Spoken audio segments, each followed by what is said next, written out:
Pengacara kondang Kamarudin Simajuntak berkunjung ke Al Zaitun. Ada apa?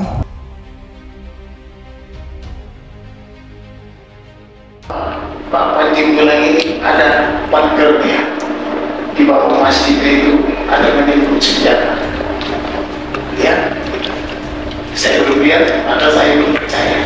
Apa yang saya lihat hari ini hanya ketakjuban, begitu luar biasanya.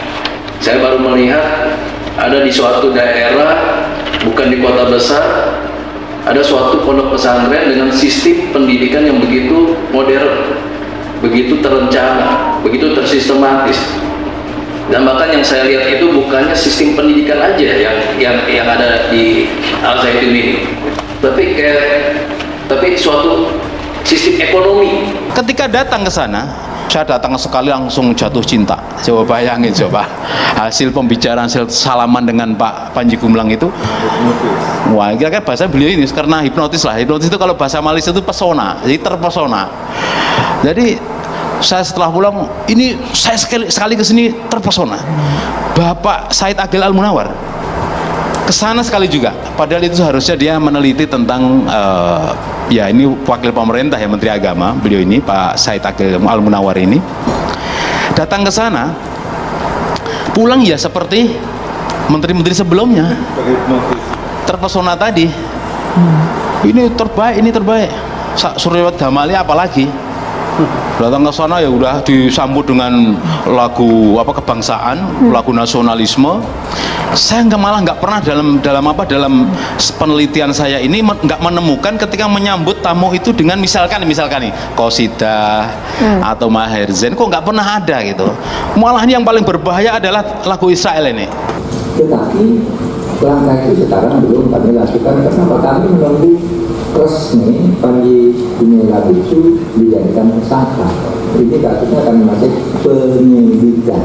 Penyidikan itu artinya kasusnya sudah ada, jelas ada tindak pidana yang sudah ada. Cuma pelakunya belum ditetapkan karena mungkin ada macam-macam. Mungkin ada melibatkan orang lain yang juga perlu jadi tersangka pelaku dan seterusnya. Nah ini. Tapi Pak, uangnya itu Al-Zaitun itu punya 367 penimbang,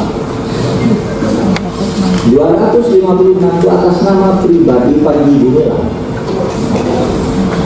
Nah itu kami angkat menjadi tindak pidana pencucian uang.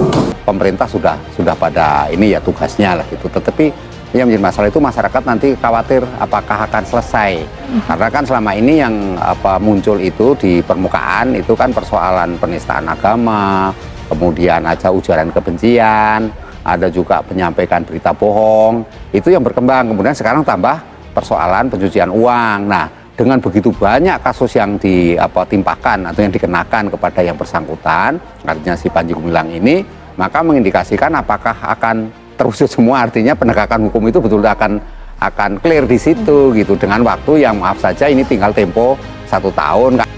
Karena yang namanya kasus makar ini, kalau misalnya bisa dibuktikan kemudian terbukti misalnya Panji Gumilang melakukan makar, ini sangat tidak mungkin, sangat tidak masuk di akal. Karena apa?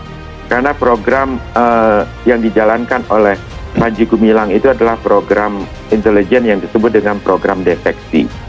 Nah, program deteksi itu adalah memang sengaja dirancang untuk menjebak orang-orang yang masih punya cita-cita, idealisme, dan keinginan untuk menegakkan negara Islam ataupun khilafah.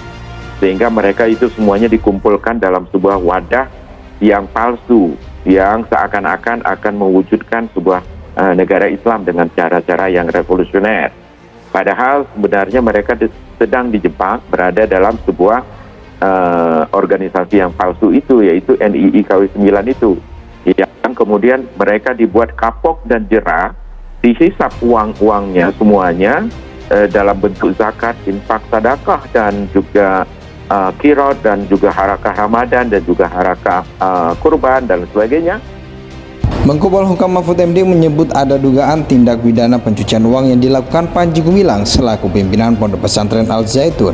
Namun Mahfud menyebut Panji Gumilang belum ditetapkan sebagai tersangka karena masih ada sejumlah penyelidikan yang dilakukan polisi, termasuk siapa saja yang terlibat dalam kasusnya. Kami tunggu Panji dijadikan tersangka, kasusnya sudah, pidananya sudah, pelakunya belum ditetapkan karena mungkin ada melibatkan orang lain, kata Mahfud di Yogyakarta Sabtu 15 Juli 2023. Dalam kesempatan itu Mahfud MD menyebut Al Zaitun memiliki 367 rekening bank, 256 rekening atas nama pribadi Panji Gumilang. Dari situ kita ditelusuri tindak pidana pencucian uang, kata Mahfud. Menurut Mahfud, Ponpes Al Zaitun tumbuh bak kota santri modern sampai akhirnya berbagai dugaan tindak pidana serta penodaan agama mencuat ke permukaan. Belakangan Pondok Pesantren Al Zaitun menjadi sorotan publik usai diduga ada penyimpangan ajaran Islam di dalamnya.